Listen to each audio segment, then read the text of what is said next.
Hey, Bryce, Brad. And I'm Krista. And I'm Claire. You guys know Claire. So here's the scoop. Some of you know a little bit about what happened with Claire. We just were very vague, saying that she had surgery. And we did that for a reason. And the reason was we didn't know what was going on. It was pretty scary.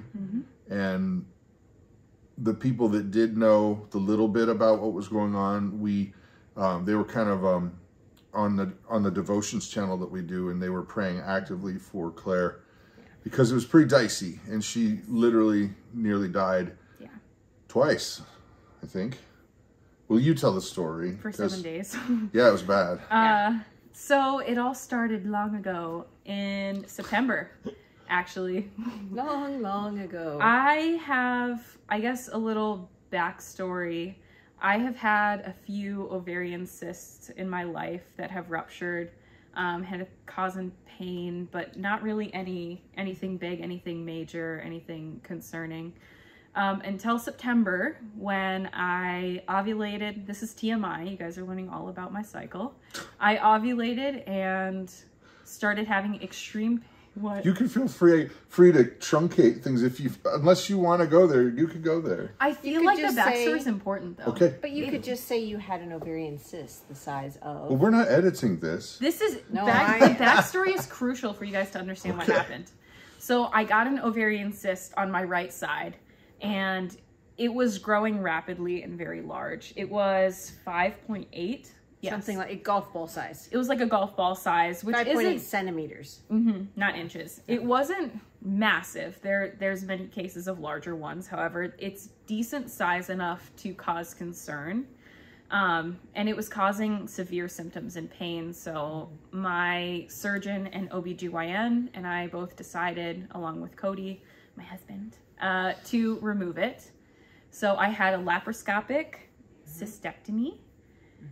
No problems. It was a great surgery. I loved my surgeon. She's awesome. Yeah. Great lady. Fast forward 4 weeks on the dot. I had been having pain for 2 weeks. Right alongside when I ovulated, and there was one on my left side. It was growing even more rapidly. They checked it. Yeah, they checked it on Friday. When I had my appointment, when I was like, hey, something's really wrong. And it was 5.9 at that time. Yeah. And then they checked it again when I was like, no, we just need to take this out. But we were going to kind of wait and see because for some reason, the OR was closed down, some black smoke thing where I live. It was a machine. Yeah, it was like a weird thing. Yeah. Anyways, we waited a few days. They checked it again because I was feeling extremely sick, nauseous. I had been in contact with them. The doctor on call, who I chatted with, wasn't a very nice lady. He was like, you'll probably be fine. It's no worries. Tried to push her off. Just wait the weekend. You'll be fine. Take some Tylenol. Yeah. Not to mention I had been off work. My husband's still full-time in school, so me being off work was not convenient to say the least, nor for my employer. Financially, it was... Financially very difficult. So I'm like, no, we need to do something. And I'm continually like getting more in pain. So I go in to, I think it was the ER. Yeah, I went into the ER. Was that on Monday? I think it was on Monday. Yeah, it was on Monday. Okay. And it had grown to 6.5 centimeters. In that short amount of time. In 3 days. So very rapidly growing, causing extreme, I couldn't walk. I am pretty active. Like I worked, keyword, that's going to come in the story later. Yeah. I worked at a gym. I was the manager. I was also the trainer. So it's a very active job. I couldn't work out. I couldn't do my job. I was on the couch in severe pain all the time. Nothing helped, heat, cold. Yeah.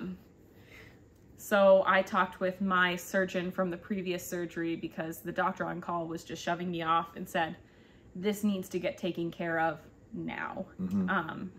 I can't be off work anymore. I just had a surgery. It needs to be taken care of. I don't care how. Yeah. And we opted to do another surgical laparoscopy to remove it. But this time we did it in another town that's about 30 minutes from where we lived because of the OR issues with a different surgeon. Everything seemed to go fine with the surgery. Seemed to go fine. I went home. I was having a lot more pain immediately after. I was vomiting and couldn't keep food down, couldn't keep water down. They dismissed it as though that was the anesthesia effects. They kept just trying to put her off. Yeah. They kept saying it was the anesthesia, even though they gave me multiple different medications during surgery and post-op. And their thing was, well, you just had another surgery. It's probably just added pain, which made sense to me at the time. Little did I know it was not that. And nearly a week later. It gets better. Because your surgery didn't happen until Wednesday. So that following Thursday.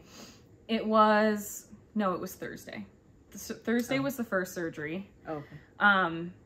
And I'm vomiting for multiple days straight. And still not at work because just had surgery, but I'm vomiting, can't eat, can't drink, can't sleep because I am in extreme pain, like way worse. And if you've ever had a laparoscopy, it's intense, but it's like a keyhole surgery. So there's only a few incisions, pretty small. In my mind, for myself, the first one was like, not a big deal. I'm okay. It's fine. This one was getting worse and worse. I felt very, very ill. So Monday, it was Sunday night, I went into the emergency room again. Also, this is TMI, but my urine was gray. That's an important thing to note. I was vomiting. They just gave me, I'll tell you exactly what they gave me. They gave me Zofran and they gave me Benadryl and they sent me home. They ran because they wanted me to sleep. Yeah. Because I was vomiting so much. And they ran some tests. They did an abdominal ultrasound. This time they found out. No. It was not this time? No, Not it this was time. it was just a regular like ultrasound. Oh, that's right. That's right. On I remember now. Yeah, on my abdomen. It was the second week of this surgical resident who was running these tests, and she had called the OBGYN who, shockingly enough, was the same lady that dismissed me the first time and sent me home. All my blood tests, actually, no, my blood tests weren't normal. My white blood cells were through the roof and my hemoglobin was low. But they were like, you just had surgery. Like, this is typical. You're good. Sent me home. I vomited more, but it was just like, it's fine. At this point, I hadn't eaten for 3 or 4 days. I'd been trying because I was hungry. Well, yeah. Also, just getting more and more gassy, more and more kind of constipated, like distended. My stomach was in extreme pain, the worst pain I've ever felt. And I had my post-op appointment with a surgeon who I admire and care about on the 25th of October.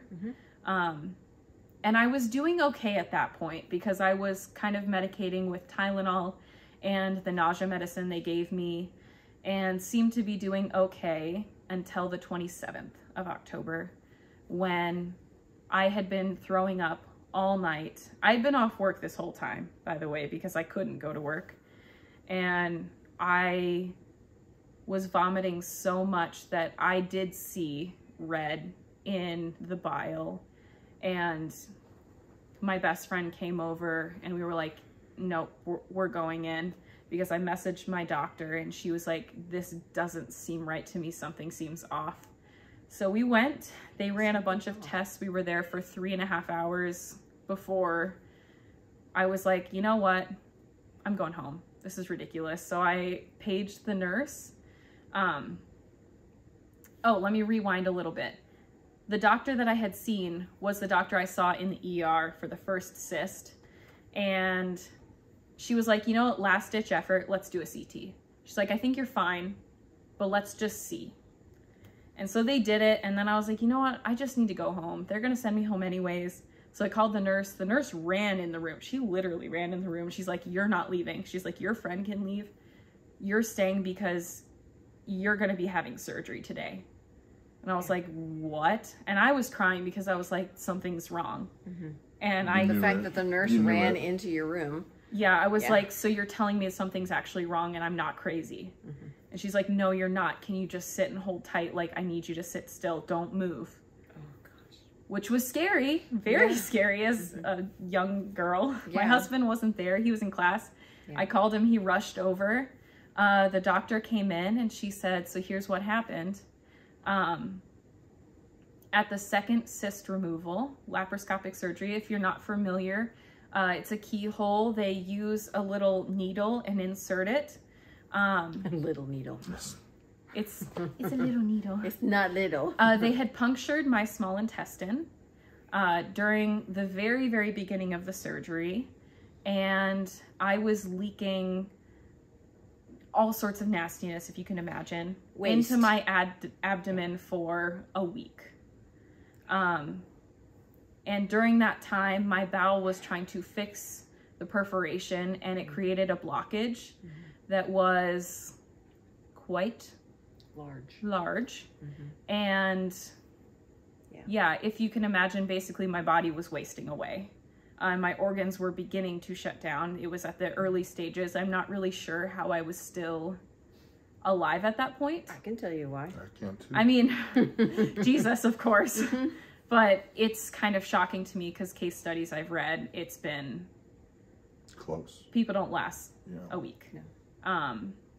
So they rushed me to the nearest town that was not where I live because I was not going to have surgery there, even though they didn't have beds. And sorry, I'm shaking my leg. Yeah. I do that when I'm nervous.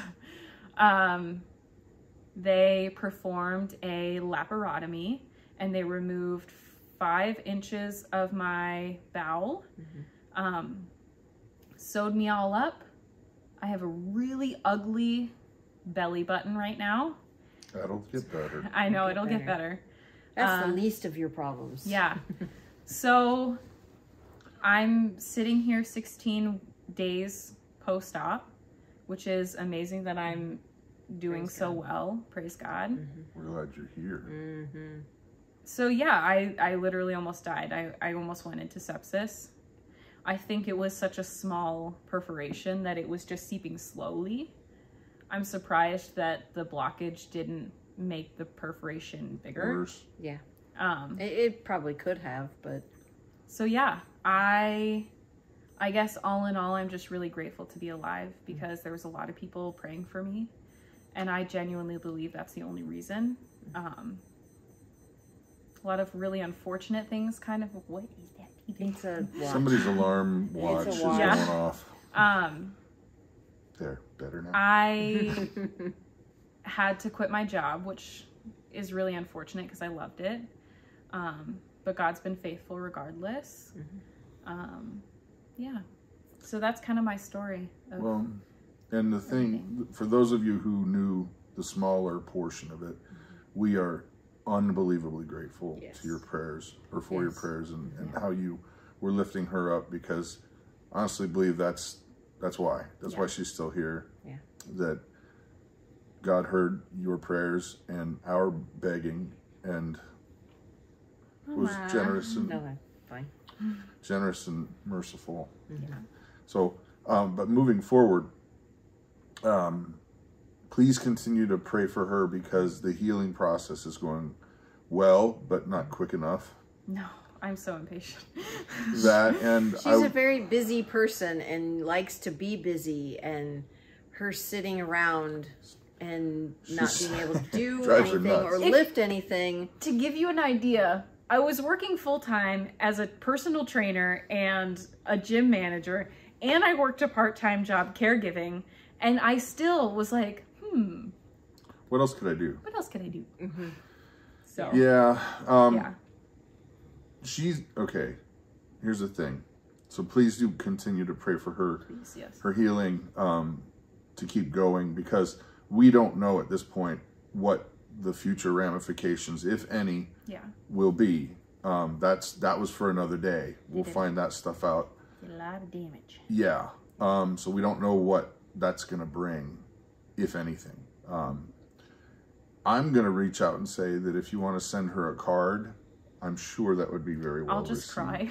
Yeah. The email address, or not email, the post office box is down in the thing, video description. Yeah. And I know I said this earlier, Britt, I genuinely believe that the power of prayer is the only reason why I'm doing so well. Yeah. It's crazy. So, yeah, I'm sure cards would be awesome. Yes. Yeah. I'll put them all over my fridge and I'll send you a picture. We'll take a picture and send it. Yeah. Or put it in a video. Yeah. So, can I show my belly band? No. I'm just kidding. I just have like a belly band under here. Bandage, like a big, thick ace bandage around just her belly. keeps all the insides inside. Oh, don't say it like that. Oh, it's support for her abdomen. Fun fact, if you have a really bad infection, they don't always fully close you up. Yeah. So I've been having to pack the wound. They only stapled half of it. I've been having to pack the rest of it twice a day. The things you learn at 21 are just shocking sometimes. Yeah. Anyways, sorry. I'm the kind of guy that can, when there's trauma happening, I'm the one that's like, okay, this is what we need to do. No problem. But it's afterward that things get creepy and yucky for me. So it's like, oh, I don't want to think about it. When I was really, they had given me a lot of medication. Happy pills, drugs, and whatnot. I called my husband sobbing the morning that they discharged me, because they showed me a picture, of what it looked like, and I saw it. Yeah. And I was like, I don't have a belly button. I do. But I was... It's very swollen, and they used part of it to go in there that way. So, anyways, thank you for watching this saga. Send prayers, honestly. Yeah. I'm so grateful. Please continue to pray, and that she'll recover quickly. And then be able to... And for God's provision. God's provision, definitely. And then get back to work. Yes, I need to get back to work. So, there it is. That's why we haven't really told you much about what's going on. Yeah. Yes. Thank you, guys. Yeah. Have an awesome and blessed day. Yes.